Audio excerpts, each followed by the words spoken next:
Lalo pang umiinit ang bakbakan sa pagitan ng Israel at Iran. Sa day 18 ng lumalalang sigalot na ito, sunod-sunod ang ulat ng high-profile strikes, missile attacks at posibleng paglawak pa ng operasyon sa iba't ibang front. Kaya narito ang mahahalagang development na kailangan ninyong malaman. Ayon sa Israeli statements, dalawa umanong Iranian official ang napatay sa magkahiwalay na operasyon kamakailan. Ang isa sa kanila ay iniuugnay sa Basij Forces, isang grupo na konektado sa internal security operations sa Iran at madalas ding nababanggit sa usapin ng crackdowns laban sa anti-regime protesters noong mga nakaraang taon. Iniulat ng Israel na ang naturang strike ay isinagawa sa mismong Tehran. Bagamat hindi siya itinuturing na pinakamataas na opisyal na natamaan sa kasalukuyang digmaan, malinaw ang mensahe ng Israeli side. Para sa kanila, malaking dagok ito sa security at command structure ng Iran. Sa madaling salita, hindi lang ito simpleng military strike. Ito rin ay may bigat sa simbolo at sa internal stability ng Iranian system. Matapos masawi si Ayatollah Khamenei, si Larijani ang itinuturing na pangunahing leader ng Iranian regime at isa sa mga nanguna sa pagtugon nito laban sa Israel at iba pang bansa sa rehiyon.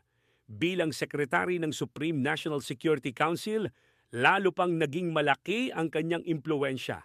Kaya marami ang tumingin sa kanya bilang de facto leader ng rehimen. Kilala rin siya bilang isa sa pinakabeterano at pinakamataas na opisyal sa pamunuan ng Iran.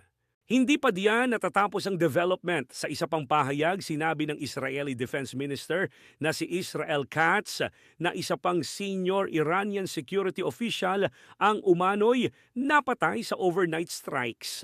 Ang naturang opisyal ay sinasabing may mahalagang papel sa national security planning ng Iran at may koneksyon din sa sensitibong strategic discussions bago pa tuluyang lumala ang hidwaan.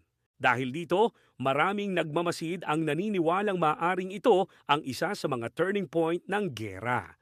Kapag naapektuhan ang key decision makers at security planners ng isang bansa, posible itong makaapekto sa bilis, direksyon at lakas ng kanilang susunod na tugon.